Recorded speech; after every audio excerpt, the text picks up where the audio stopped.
Hello and welcome back to the Gold Newsletter channel, here from the floor of the Deutsche Goldmesse in Frankfurt, Germany. I'm excited to be joined by Philippe Cloutier again in person. Philippe, it's always great to see you again. Thanks so much for joining me. I missed last year, but I'm back. Oh, we always get you back. We always do. Philippe, you're the CEO, President and CEO over at Cartier Resources. And A, thanks for joining us, and B, we got to talk Cartier and exploration strategy. I think that's a good way to start. What have you been up to the last 6 months? Drilling. We finally were able to drill the exploration extensions of the Chimo mine project. And that's born from actually a transaction we initiated here at the Fall 2021 Dutch Goldmesse, where we acquired the O3 mining extension that surrounds basically the Chimo mine project. So remember, we were landlocked. For 10 years, we were stuck between two property boundaries with only one way to go and down, and that was expensive drilling. So over that 10-year period, we did 100,000 meters of diamond drilling, came up with 4 resource estimates and a PEA. What has changed? Well, that acquisition blew the barn doors off, and we now do not have any more property boundaries. We actually discovered, and the game changer here is over that huge land package, there was about 12 different property owners with 12 different property boundaries. Each of them had really nice discoveries, but by taking away those property boundaries, each and every one of those discoveries can coalesce and grow into another 3 million ounces that we're seeing at Chimo. How many times can we repeat 3 million ounces? We're seeing at least 5 times from this program. So that's the game changer. Yeah, absolutely. You've been stepping out. Maybe tell us a bit more about the targeting, like why did you step out and where did you drill? Okay, we stepped out. We used 29,000 meters, about 170 or 169 drill holes over a 10-kilometer stretch. What we did is we took the knowledge that we acquired at the Chimo mine, we took those filters, structure, geology, mineralization, veining, applied that to the 800 drill hole database over the regional fault zone, and then rated, ranked, and prioritized every one of those targets. And that's what the 24 program, the drilling is all about, drilling these 11 distinct areas. And we're wrapping up the target, the drilling program as it is. And basically what we're seeing, Kai, is we have to go back. And instead of taking 10 years to drill 100,000 meters, we can finally drill 100,000 meters in 1 year, and there's no lack of targets. So it's an ambitious program. How are we going to fund this? That's the question. Exactly. Let's get to that. I was going to ask you various other things, but you just dropped that bombshell on us. So 100,000 meters is not a cheap program, obviously. How are you planning to fund it? You just asked this. Well, okay. So it's not a cheap program, but it's a program in line with the success of 2024. What would we look like going back, with our heads hunched over and drill 5,000 meters on these targets? We would look like not committed. And we have really mapped out a really robust program. How are we going to fund this? Are we going to do a joint venture with a junior, intermediate, or senior mining company? Are we going to sell a royalty to fund that? Are we going to finance it through an equity raise in the market? I mean, we could set the table any which way, but suffice to say is we're not scrambling for targets. We're not scrambling for areas to grow the resource and come out with a bigger, more high-value project. We know where to do the work. We just need to do some serious drilling and address the impatience factor that is ubiquitous amongst the shareholders. They would not tolerate us going back and taking another few years to drill all of this. We have to get it done quick. We can get it done quick and ensure a steady and dynamic news flow from the project. Okay. We need to break that down still. I need a bit of guidance on budget. Let's call it that. I'm guessing drilling costs about $250 Canadian all in. 180? No. 200? Cheaper?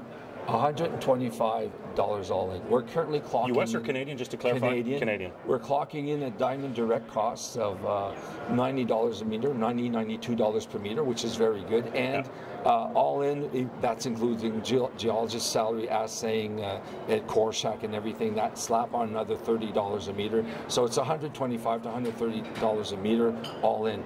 The reason we could get 100,000 meters done for less is the greater the contract, the more you can. Exactly.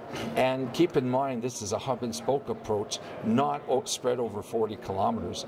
You're actually setting up shop over a 10-kilometer distance. mob, demob is like to a bare minimum. Yeah. It's fantastic. What we would do is we'd have 2 to 3 and even 4 machines on the success of 2024 to grow these things, put more meat on the bone on every single zone, and then we'd have another 2 to 4 machines just scouting out, doing reconnaissance drilling, expanding eastwards and westwards and eastwards to continue growing that the footprint on the Cadillac Fault that we have on the project. So, spitballing here, like back of the napkin math. I don't have a napkin, but I tried to do it in my head, and it wasn't the best in math. $15 million budget next year, 12.5 roughly for drilling, 2.5 G&A. You know, conferences are expensive, right? And is that ballpark? Because your market cap is 35, so dilution isn't too worrisome at this point. Dilution. Are you worried? I'm worried if we have to do it specifically at this price. Do we do the massive raise, or do we break it down into several raises, or are we met by a senior company with an appetite for this type of JV, where we could address the terms properly, and basically then we'd be flashing a card to the market saying no more dilution. But at a project level, you're being diluted. So there's a solution to this. Fortunately, we have the asset. We're in the right jurisdiction. We have the team. Because the project is located proximal to a mining camp, you know, drillers can go back home every night. So we have a lot of things that lined up for us. Let's talk about the exploration. Let's get back to the drill holes that you put in the ground. Like, we got ahead ourselves talking about next year's campaign, of course, because you dropped that bombshell here on us. Yes. But let's talk about like some of the results you just put out yesterday. Yes. Right? Ahead of this conference, which we really appreciate as conference organizers. Of course, we want hot drill results to talk about. What was it, 35.5 meters, grams over 4.5 meters, roughly. Phenomenal result. Where did it come from? Well, that included a super high grade, you know, Macassa type grades of 240 grams per ton over about half a meter. And that's 250 meters north of the portal zone that we announced 2 weeks ahead, 2 weeks previous to that. Portal zone, Kai. There was a ramp that was driven towards the Chimo mine in 1987-88. All right, that thing is about 580 meters long and went down to about a depth of 200 meters, and it was basically spitballed right down towards the mine.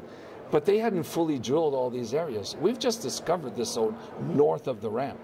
So what we're saying is we've just discovered a new high-grade structure that was previously ignored.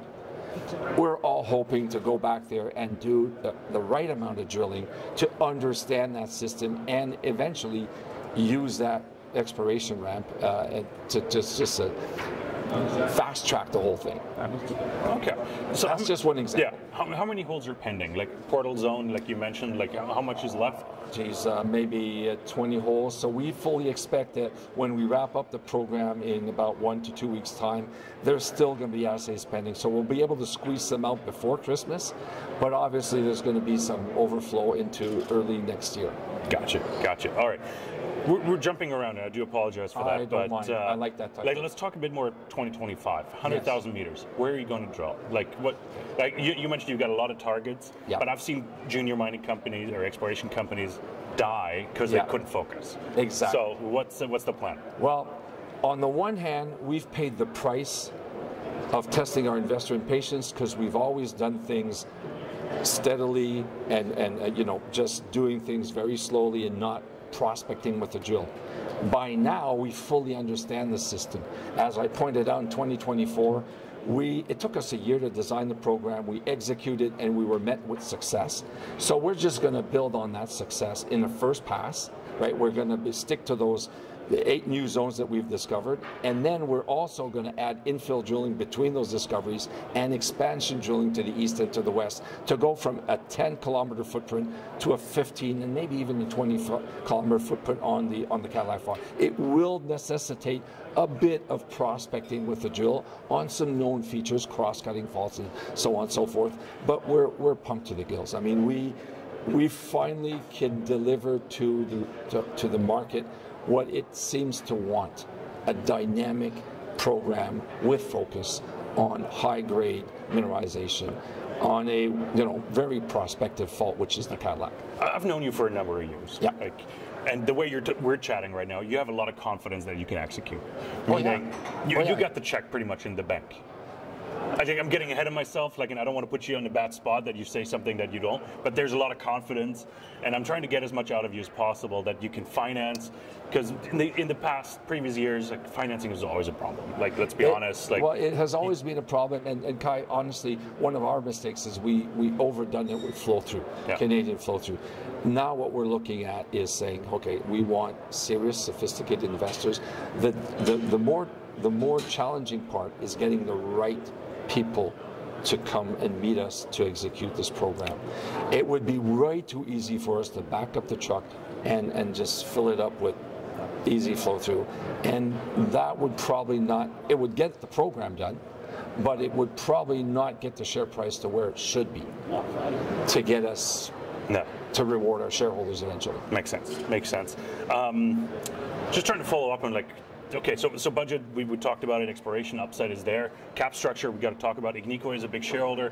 It sounds like there might be somebody else sneaking in. What's Agnico's position? What are they up to these days? Agnico is 14.2, O3 is 13.7. The Quebec institutions plus our board is another 5 or 6.